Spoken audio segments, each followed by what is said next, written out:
tardes y bienvenidos a un nuevo programa del Mostrador de Ezequiel López. Muy buenas tardes, bienvenidos. Hoy es ya 10 de febrero, lo recuerdo porque en 4 días estamos celebrando San Valentín.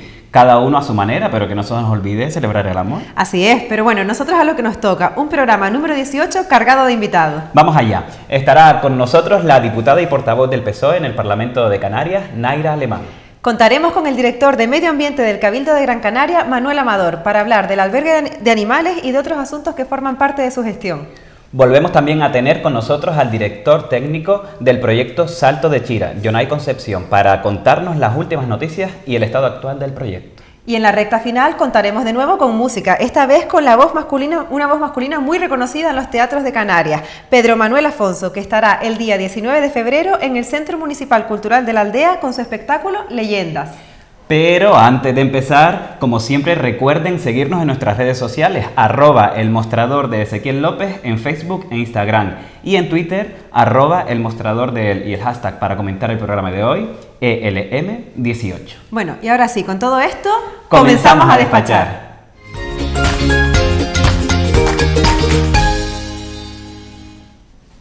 Bueno, pues comenzamos con nuestro primer invitado de hoy. Él repite en el programa y lo hacemos para dar seguimiento al estado del proyecto de mayor envergadura que se está ejecutando actualmente en Gran Canaria, el proyecto Salto de Chira. En el mostrador hemos apostado por la continua argumentación del proyecto, un proyecto de referencia mundial, por lo que todos los implicados directa e indirectamente están y deben estar en un alto nivel de conocimiento.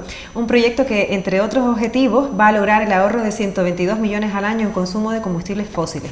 Vamos a hablar de ello y de mucho más con nuestro invitado de hoy, el director técnico de Salto de Chira, Jonay Concepción. Muy buenas tardes, bienvenido de nuevo, gracias por responder a nuestra invitación. Buenas tardes, Virginia, buenas tardes, Ezequiel, encantado de estar con ustedes. La otra vez quedamos que volveríamos y aquí estamos, la verdad. Además, felicitarles por el programa que están realizando, que intento seguirlo todos los jueves, así que mi más sincera enhorabuena. Muchísimas gracias. Muchas gracias, Jonay. Bueno, hoy mismo nosotros conocíamos que mañana a las 11:30 el presidente del Cabildo de Gran Canaria, Antonio Morales, presentará los decretos de aprobación de las obras de la desaladora contemplada en el proyecto Salto de Chira, así como el acuerdo con condiciones para la concesión del proyecto Salto de Chira a la empresa Red Eléctrica de España. Podemos decir entonces con esto que están encaminadas y que van a empezar las obras del Salto de Chira, Jonay. Exactamente, nos encontramos en un escenario en el que toda la vida administrativa que necesita una obra de estas características, a finales del año pasado conocimos todas las autorizaciones que necesitaba otorgar el Gobierno de Canarias y con esas autorizaciones faltaba o restaba otorgar las nuestras para contemplar lo que establece el Gobierno de Canarias. Ya con esas autorizaciones hemos emitido las nuestras, que son las que se darán a conocer mañana, como bien apuntas de esa información que ya tienes, con lo cual ya la fase administrativa, la fase de tener todos los títulos habilitantes, ya podemos darla por concluida, con lo cual ahora lo que procede es el inicio de la obra, efectivamente. Jonay, hace 10 años que este proyecto empezó a andar. ¿En qué momento te incorporaste y cuál fue tu primer pensamiento profesional al respecto? Me encanta esa pregunta. Yo me incorporo al proyecto hace un poquito más de 10 años. El inicio de la redacción del pliego para licitar el concurso de la concesión del aprovechamiento hidroeléctrico surge a finales durante el año 2010 para luego licitar la concesión en el año 2011. En ese momento me incorporo al proyecto y sigo trabajando en ese proyecto, bueno, pues hasta el día de hoy. En esta época hemos tenido 2 concesionarios, 5 proyectos para llegar al momento en el que estamos. Yo soy ingeniero de la rama civil, ingeniero de caminos, y esta es una de las obras por excelencia en la que siempre quiere trabajar un ingeniero. Un aprovechamiento hidroeléctrico, una central hidroeléctrica, y en este caso más aquí, en casa, en tu isla, ¿no? Con ese gran objetivo que tiene, que es alcanzar la descarbonización de nuestra isla, con lo cual, pues, desde el origen, encantado con el proyecto. Es una gran oportunidad profesional para mí. ¿Verdad? Es como un honor, porque no son proyectos que se hagan todos los días, y bueno, tener la oportunidad, supongo que hasta por mucho que sepas hasta ahora, vas a seguir aprendiendo gracias a este proyecto y a seguir creciendo profesionalmente, entiendo. Claro, este es un proyecto que hay que ejecutarlo. Ya, la otra vez hablamos incluso de lo que necesitaba en cuanto a obras subterráneas que hay que ejecutar principalmente en el entorno entre las presas, pero una vez terminada la obra requiere un proceso de puesta en marcha. O Son muchos elementos que es necesario poner a funcionar a la vez para que la central se adapte a las necesidades que tiene, que en este caso es regulación, potencia y frecuencia, seguridad del sistema y garantía de suministro. Pues hasta el momento de la puesta en marcha, hasta que esté operando, vamos a seguir siempre aprendiendo de este proyecto. Bueno, ya decíamos, el proyecto en breve se va a convertir en físico y tangible, con la información que tienes de primera mano, que manejas como el director técnico. ¿Cuáles son los primeros pasos que se van a seguir en cuanto a la obra, en cuanto empiece? ¿Por qué Piedras empieza, por decirlo de alguna forma? Antes de hablar por dónde empieza, me gustaría apuntar una cosa que yo creo que es importante por la singularidad que tiene el proyecto y el entorno en el que se ejecuta. La declaración de impacto del 30 de julio del año pasado establecía la necesidad de unos estudios previos que había que hacer. Un estudio de la flora existente en el barranco, de botánica, un estudio concreto sobre la pimelia, también en el entorno del barranco, en la parcela de la propia planta desaladora, en la desembocadura del barranco, un estudio arqueológico y un estudio del fondo marino por la necesidad o la obligación de ampliar las conducciones de captación y vertido. Eso es la primera parte por la que se ha empezado. Todos esos estudios ya están terminados, que es el movimiento que se ha visto precisamente en la planta desaladora recientemente, en la parcela, es la prospección arqueológica. Con todos esos resultados favorables, ahora estamos en el momento de iniciar y empezamos precisamente por la planta desaladora. Y eso es lo que en unas semanas empezaremos a ver movimiento o bueno, a oírse al menos cómo se van a iniciar esas obras. Exactamente. Empieza pues por la planta desaladora. La planta desaladora, la parcela, era una parcela agrícola, pues necesita un desbroce, un despeje para empezar con los trabajos de excavación que serán la futura cimentación de las estructuras y los distintos elementos. Esa es la primera parte, porque recordemos que este proyecto tiene dos elementos principales: el aprovechamiento hidroeléctrico entre las presas y la instalación que genera el agua desalada para garantizar la operación. Y tenemos un camino crítico, una necesidad que es, en el momento que el aprovechamiento hidroeléctrico esté terminado, que dispongamos del agua suficiente para poder realizar la operación. Puede llover en el camino, pero no podemos contar con ese escenario. Con lo cual, lo primero y lo más importante por lo que empezar es la planta desaladora. Hace unas semanas estuvo por aquí la alcaldesa de Mogán, Onalia Bueno, dándole todos los beneplácitos al proyecto y a sus beneficios, dejando claro que las quejas de la plataforma son muy sospechosas por no darse en su momento y forma. ¿Algo que apuntar a este respecto? Lo primero, Onalia es una defensora del proyecto, está encantada con el proyecto. Además, el proyecto tiene una gran implantación en su municipio. Y yo creo que, como apunta Onalia, hay tiempo y forma para todo. Ellos, todas las personas que no están conformes con determinadas partes del proyecto han tenido su momento para alegar, para pronunciarse, tanto en el Gobierno de Canarias como en nuestros trámites del Consejo Insular de Agua, y se les ha dado contestación, sus resoluciones, y ahora pues les tocará, pues si lo estiman, seguir reclamando de otra forma, pero que con los procedimientos reglados que hay para estas cosas. Bueno, con esto del inicio de las obras y con la maquinaria ya preparándose para ponerse en marcha, hemos escuchado también algo acerca de la preparación de unas 600 personas para trabajar directamente en el proyecto. ¿Esto es así, Jonay? ¿Cómo se va a llevar a cabo? Si lo conoces. Sí, es un plan generado a través de la Fundación Laboral de la Construcción, Red Eléctrica, Gobierno de Canarias y Cabildo, que tiene por objeto dar formación específica a todas las personas interesadas en trabajar en el proyecto para que luego tengan cabida en la ejecución y desarrollo de las obras. Creo que es una medida, después de la crisis que hemos sufrido, por la crisis sanitaria, y a nosotros que nos ha afectado mucho más por nuestra dependencia del turismo, pues una oportunidad para generar empleo asociado a esta gran infraestructura que se va a ejecutar aquí en la isla. Hablamos de 600 personas, en principio, para esta formación, que entiendo que es un trabajo durante la ejecución de las obras hasta que se ponga en marcha, pero el Salto de Chira, con su desaladora y la estación reversible, va a dar trabajo a muchos técnicos gran canarios después, no tantos como durante la obra, pero después también genera empleo, ¿no? Claro, al final tenemos un pico de contrataciones durante la ejecución, pues el personal que es necesario para desarrollar los trabajos, pero luego posteriormente necesita una explotación con mucho mantenimiento, mucho personal cualificado, muchos técnicos, tanto en el propio aprovechamiento hidroeléctrico como en la planta desaladora, con lo cual pues muchas de esas personas continuarán después en la explotación de la central. Yonay, está claro el consenso científico sobre la crisis climática. Estamos viviendo, por ejemplo, ahora en Canarias las calimas de ahora que vienen no solo con polvo de suspensión, sino también cargados de tóxicos. Luego tenemos el incremento del riesgo de desertización, las temperaturas extremas en pocos espacios de tiempo. No hablo de futuribles, sino de la realidad actual. ¿Le estamos dando la importancia que tiene? Yo creo que todavía no, que tendríamos que darle más importancia. A finales del año pasado en Glasgow se celebró la COP26, que es la reunión en la que para tratar todos estos temas, y las conclusiones son alarmantes realmente. Los escenarios que tenemos con el aumento de la temperatura por la generación de las emisiones son alarmantes. Tenemos que seguir trabajando de forma contundente en mitigar esas emisiones. Todo lo que no trabajemos en mitigación lo vamos a tener que hacer después en adaptación. Con lo cual tenemos que seguir trabajando y de forma intensa. Lo apuntabas al 90% de la desertización. Eso es una realidad en nuestro territorio. El aumento del nivel del mar, soluciones como esta, como Salto de Chira, que trabajan efectivamente en la mitigación de las emisiones, reduciendo el parque de generación fósil y que además genera un excedente de agua, son soluciones que van perfectamente alineadas con la situación mundial que tenemos del cambio climático.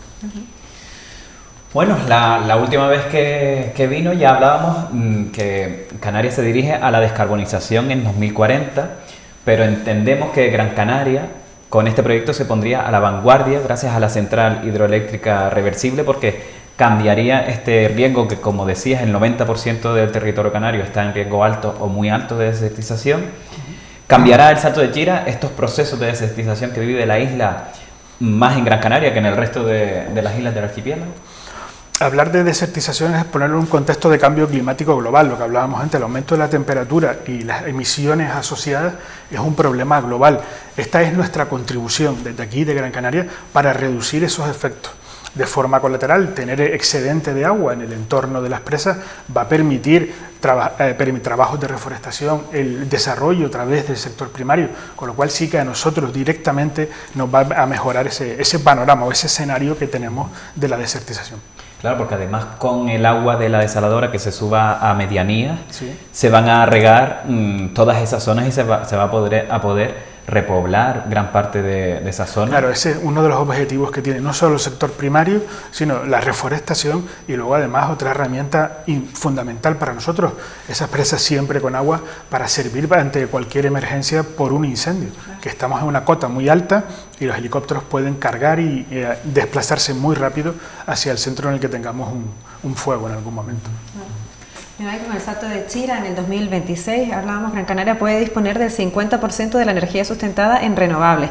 ¿Se puede dar por hecho, si continúa este ritmo que se está siguiendo y el ritmo de obra que va a haber, que alcanzaremos este objetivo en 4 años? El objetivo del año 2026, siempre hablábamos cuando arrancando las obras, iniciándolas a finales del 2021, ya nos hemos pasado unos meses, a finales del año 2026 estaríamos con esas pruebas de funcionamiento de la central. Nos hemos retrasado 2 meses más de lo previsto, con lo cual finales, principios del 27 estaremos con las pruebas de funcionamiento. En cualquier caso, en ese momento estaremos con una contribución de las energías renovables por encima del 51%. No solo en la ruta para alcanzar la estrategia de descarbonización del Gobierno de Canarias, sino para cumplir también con todos los objetivos del Plan Nacional Integrado de Energía y Clima. Este proyecto nos sitúa a la vanguardia de la integración renovable. Entonces, de aquí a 2026 o 2027, las energías renovables en Gran Canaria se van a seguir desarrollando para estar en ese 50 y tanto % de penetración de energías renovables. Claro. Tienen que trabajar en paralelo, entiendo. Exactamente. ¿No? De hecho, a día de hoy hay instalados en megavatios renovables en Gran Canaria en torno a unos 260 megavatios. Esa es la realidad. Y hay autorizaciones y permisos para conectarse a la red hasta superar los 900 megavatios. Ajá. Y nosotros en la demanda punta estamos en torno a los 520, 500 megavatios, con lo cual ya está prevista toda esa instalación que va asociada pues, a tener ese gran almacenamiento, esa flexibilidad que aporta el sistema de Salto de Chira. Entonces, ¿hay previsto que se triplique con los permisos ya dados la potencia instalada de energías renovables en Gran Canaria, según lo que te acabo de entender? Lo que el operador del sistema red eléctrica tiene que darte la autorización para conectarte a la red. Y hasta 900 megavatios ya tienen autorización con punto de servicio. Y entonces durante este tiempo construirán, como decíamos, esos parques eólicos para que esta central del Salto de Chira pueda bombear toda esa energía renovable que sobre, en momentos en los que sobre, y pueda recuperarla cuando sea necesaria. Exactamente, al final tenemos dos fuentes de energía. Gran Canaria, al ser un sistema eléctrico aislado, tiene la singularidad de que nuestra energía, la que consumimos, la tenemos que producir aquí. Y la tenemos que producir con esos recursos, con el sol y con el viento, que sabemos que son variables por su propia naturaleza. No siempre tenemos sol y no siempre tenemos viento. Pues esa sobreinstalación es la que va a poder garantizar atender la demanda en todo momento, y la excedentaria, la que se perdería, la que tiraríamos, es la que almacenamos en el depósito superior, en el envase de Chira. Bueno, ahora por otra parte, lo que también sabemos que va a ser un hito histórico es que con el Salto de Chira el Cabildo estará en disposición de distribuir agua a 7 de las 8 presas cuyo propietario es la Corporación Insular. O sea, todos nosotros, todos los canarios somos propietarios de esas presas. ¿Cómo van a conseguir esto? Pasar a estas 7 presas ese agua. Estamos trabajando ahora mismo en un proyecto de distribución del excedente. Tenemos redes por toda la zona de medianías y cumbres, y lo que vamos a hacer es interconectarlas y generar pequeños almacenamientos, depósitos de agua en sitios estratégicos que nos permita repartir el agua por toda la zona de la cumbre y medianías de la zona sur. De tal forma que vamos a conectar todas nuestras presas. La única que se nos quedaría fuera es la del Vaquero, pero porque está mucho más lejos, pero tiene una cuenca totalmente diferente para abastecimiento de la zona del Risco, con lo cual el resto de presas las tendríamos conectadas. No solo la importancia que tiene la integración renovable por los efectos del cambio climático, sino que ese excedente lo vamos a poder repartir por toda la zona sur y parte de la cumbre de nuestra isla. Con las consecuencias que tiene también en la reforestación y en toda la agricultura de medianía. Y aparte, no solo la reforestación y el sector primario, sino los beneficios de tener ese agua ahí en altura. Cómo cambian los paisajes. En el fondo, cuando vamos a ver una presa, tú la quieres ver llena. Verla vacía, pues da pena, ¿no? Realmente están pensadas para que tengan agua, no para que estén vacías. Totalmente. Sí. Bueno, ya a estas alturas conocemos que la Declaración de Impacto Ambiental ha establecido las medidas de protección necesarias, y tanto el emisario como el emisario submarinos cumplen con los requisitos dispuestos, ¿no es así? Que además incluyen un desarrollo tecnológico del ITC, un difusor. Sí, es un difusor tipo Venturi, es un difusor específico para garantizar que la salmuera, el fluido cargado de sales, en el momento que alcanza el lecho marino, el aumento de la salinidad sea solo un 90%, es un 90% inferior al máximo permitido. De tal forma, por las especies más sensibles que habitan nuestro fondo marino, con lo cual es una garantía para el entorno en el que se hace. De forma complementaria, la declaración de impacto condicionó que se ampliara la longitud del emisario, de tal forma que pasa de tener unos 900 metros a unos 2.300 metros. Garantizando que la zona en la que se va a verter es una zona denominada arenal no vegetal, con lo cual es una zona que cumple con todos los requisitos para poder devolver esa salmuera al fondo marino. Aún así, durante la instalación o justo antes de instalarlo, creo que se tiene previsto también un estudio más en profundidad de las especies marinas y de la vegetación que haya en la zona del emisario también, ¿no? La declaración de impacto establece varios informes que había que hacer, o varios análisis ambientales. 4 concretamente, los que comentábamos al principio, ya están hechos, que era el de la botánica del barranco, la pimelia, el reconocimiento arqueológico de la parcela y el del fondo marino, en el que se van a ubicar tanto el vertido como la captación de agua. Y lo que decías del difusor de... Venturi. Venturi o Venturi, yo lo decía. Sí. Al final del emisario, dices que consigue que solo se emita un 10% del total de lo permitido, del máximo permitido. El máximo admisible, por las especies más sensibles. Lo que consigue el difusor es que en el momento de la salida del conducto describa un tiro parabólico, de tal forma que en todo ese recorrido se va diluyendo ese fluido cargado de sales, y en el momento que alcanza el lecho marino, el aumento de la salinidad es solo de un 10%. Ajá. Bueno, vamos entonces, estábamos en la desaladora, a nivel del mar. Sí. Volvemos a las cumbres, volvemos a las presas. Muchas veces se comentó sobre la seguridad de las infraestructuras y es un aspecto que ya se estudió. Ahora, además, añadíamos esas otras 7 presas que, como decía, lo bonito de Perlas Llenas. Claro. Y para eso se crearon y para eso se planificaron, sí, y se proyectaron. Esto ya no hay más novedad, sino que cumplen con todas las garantías, ¿no? Sí. Nosotros, la infraestructura hidráulica que tiene el Cabildo, concretamente las presas, presentan un comportamiento excepcional, no solo por la forma de ejecutarse y cómo se diseñaron, sino por las características del terreno en las que se encuentran. Con lo cual, ese es un aspecto que en algún momento se comentó, pero vamos, que la garantía de nuestra infraestructura está totalmente garantizada. Además, en el caso de las presas de Chira y Soria, por la singularidad que tienen, hemos realizado unos proyectos de adecuación y las vamos a gestionar con los mejores estándares mundiales, con lo cual van a ser incluso una referencia. Con lo cual, las presas tenemos que sentirnos orgullosos de nuestro patrimonio. Es al revés. Y orgullosos del proyecto también. Sí, sí, sí. Bueno, sabemos que empezamos por la desaladora. Sí. ¿En qué año o cuándo, en qué momento del proyecto está previsto que empecemos a subir y ya, pues por ejemplo, se busque la forma de cavar esa cueva para la central? O no sé cuál es el siguiente proyecto que se pone en este caminito. Como bien apuntas, la obra tiene varias partes y la licitación además está dividida en varias partes. Todo lo que es el circuito hidráulico, la conexión entre los embalses, esa parte está terminando de licitarse, estará adjudicada pues, en los meses de marzo o abril y eso está previsto que empiece para final de año. A final de año ya estaremos con obras en el entorno de las presas. Ajá. A final de año ya estaremos con lo que decías, las conducciones. Exactamente. ¿Entre una presa y la central o entre la central y la siguiente presa? Exactamente. ¿Todo a la vez o se va a empezar por alguna Todo a la vez. La obra se ejecuta a través de 3 puntos concretos. A lo largo del barranco, en el entorno de la zona de las Filipinas, hay un túnel de acceso que llega hasta la central, hasta lo que se le conoce como la caverna, y luego desde los 2 embalses se inician los túneles hidráulicos, que llegan también hasta la caverna. Ajá. Con lo cual se empieza por los 3 sitios a la vez. Porque realmente donde más tiempo vamos a estar trabajando es en el entorno de la caverna. Hay que llegar ahí cuanto antes para poder ejecutar esa excavación. Bueno, no sé si le querías preguntar algo más, Virginia, antes de despedirnos. Yo lo que quería era quería invitarlo nuevamente para cuando esté más avanzadito el proyecto, que nos vayas un poco manteniendo al día, porque creo que es importante para los telespectadores saber en qué punto estamos en todo momento, porque es lo que nos hace comprender todo lo que está pasando y los beneficios que vamos viendo, ¿no crees? Perfecto, yo encantado de estar aquí otra vez con ustedes. Ya les dije desde el principio que están haciendo un programa magnífico, así que encantado de estar aquí las veces que quieran. Y seguimos hablando de este apasionante proyecto. Así es. Pues hoy no nos quedamos con más dudas, simplemente que el proyecto está a punto de arrancar. Mañana lo anunciará el presidente del Cabildo, Antonio Morales, y que daremos puntual cuenta del estado actual del proyecto aquí en el mostrador. Muchas gracias, Jonay. Muchas gracias a ustedes, encantado.